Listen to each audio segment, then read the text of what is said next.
When Mike Miller texted me, I had just saved the last report on my computer. I'm at the entrance of Macy's. Are you done yet? Mike is my wife. It was 8 in the evening. Outside, the sky was already pitch black, and the cold New York wind was slipping in through the vents. I grabbed my coat, deciding to surprise her. Instead of replying, I started the car and drove toward the mall. At that moment, Mike was sitting inside the Starbucks on the first floor. Across from her sat David Harris. He was Mike's new coworker, a man in a tailored suit who spoke with that polished corporate elite tone. I only learned that part later. After they finished talking about work, they walked out of the mall side by side. Mike headed toward the red Ford Explorer, our car. David followed close behind. You're leaving already? David caught her wrist by the car door. Mike hesitated for a second, then got into the driver's seat. David walked around, pulled open the passenger door, and got in. Stay a little longer, David said. Mike didn't refuse. My car turned into the underground parking garage. I called her, but she didn't answer. I figured she was still shopping, so I began driving through the levels, looking for the bright red Explorer. Inside the car, David lit a cigarette. The windows were closed, and the smell of nicotine spread through the cramped space. Mike held the steering wheel, her eyes drifting. Your husband's not picking you up tonight. David exhaled a cloud of smoke. He's working late, Mike said softly. David smiled. He reached up and switched off the dome light. Darkness swallowed the car, except for a faint sensor light flickering in the distance. Then he suddenly leaned closer. In that instant, Mike's hand trembled. David cupped her cheek, his fingers brushing her earlobe. His lips pressed against hers. Mike didn't pull away. She closed her eyes and kissed him back. I was slowly circling level B2 when I spotted a familiar shade of dark red around the corner. My car. It was parked deep in the shadows, in a far corner. I parked and stepped out. The garage was quiet. My dress shoes echoed hollowly against the concrete floor. I walked toward the red Explorer. Inside the car, things had already spiraled out of control. David's movements were rough. He pushed Mike into the back seat. The sound of the seat being folded down was painfully loud in the enclosed space. Mike's breathing grew faster. She pulled open her collar. David's breath turned heavy, like a wild animal. I was still 10 meters away. Then I realized something was wrong.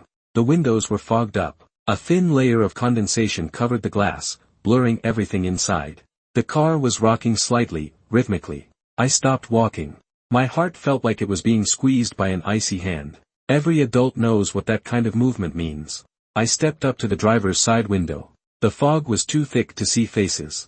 All I could make out were two overlapping silhouettes rising and falling in the dark. Mike's red scarf hung behind the windshield. I had given it to her last Christmas. Now it bounced up and down with the motion of the car. I didn't shout. I didn't cry. I raised my hand and knocked hard on the window. Asterisk thud. Thud. Thud. Asterisk the sound was heavy. Everything inside stopped instantly. A deathly silence. I could feel the people inside staring at the window in terror. Mike let out a muffled scream. Then came the rustling of fabric. David fumbled for his pants in a panic and banged his head on the roof with a dull thump. I took a step back. Mike's trembling hand rolled the window down. The fog cleared from one corner. Her hair was messy. One button on her shirt was fastened wrong. A bright red mark showed on her shoulder. Behind the passenger seat, David hunched down, trying to hide in the shadows. His tie hung loosely around his neck like a ridiculous noose. Mike looked at me. Her face was pale as death. Husband, she stammered, her teeth chattering. David didn't dare look at me. He kept his head down like a thief caught in the act. I looked at them. I saw the torn condom wrapper on the back seat. I saw Mike's high heels kicked off on the floor. I could even smell the sickening odor. In that moment, the anger I'd imagined didn't explode. I didn't drag David out and beat him. I didn't scream hysterically at Mike. I just felt tired. Deeply, overwhelmingly tired. Mike tried to push the door open and get out. Her legs gave out and she nearly collapsed onto the concrete. Listen to me, it's not what you think, she said, repeating the most cliché line in the world. Then what is it? I asked. She had no answer. She looked down at her disheveled clothes, then glanced back at David, who still hadn't finished zipping his pants. The truth was right there. Bloody and foul. When did you get here? She asked through tears. I checked my watch. Been here a while. I saw the car moving. Thought you might be feeling sick inside. Mike covered her face and dropped to the ground, sobbing uncontrollably. Taking advantage of the moment, David pushed open the other door, kept his head down, and hurried toward the garage exit. He ran in a pathetic scramble. I didn't chase him. There was no point. I pulled the house car key from my pocket and tossed it onto the hood. The metallic clink rang sharply through the garage. Mike looked up at me through tear-blurred eyes. She thought I would hit her. Or curse at her. I just tightened my coat. Stop crying, I said. Then I turned and walked toward the exit. Where are you going? She shouted behind me, her voice breaking apart. I didn't turn around. I came here to take you home. I walked out of the garage. The cold New York wind hit my face.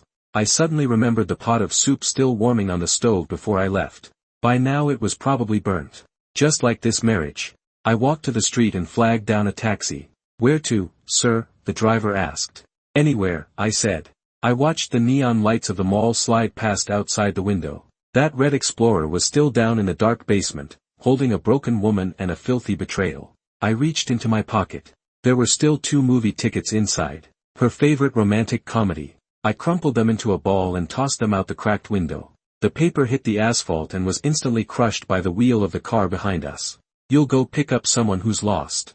But you won't pick up someone who doesn't want to come home. She stayed in the car. She never got out. So let her stay there. Forever. I just want to find a place and have a good meal. Alone. That's not so bad.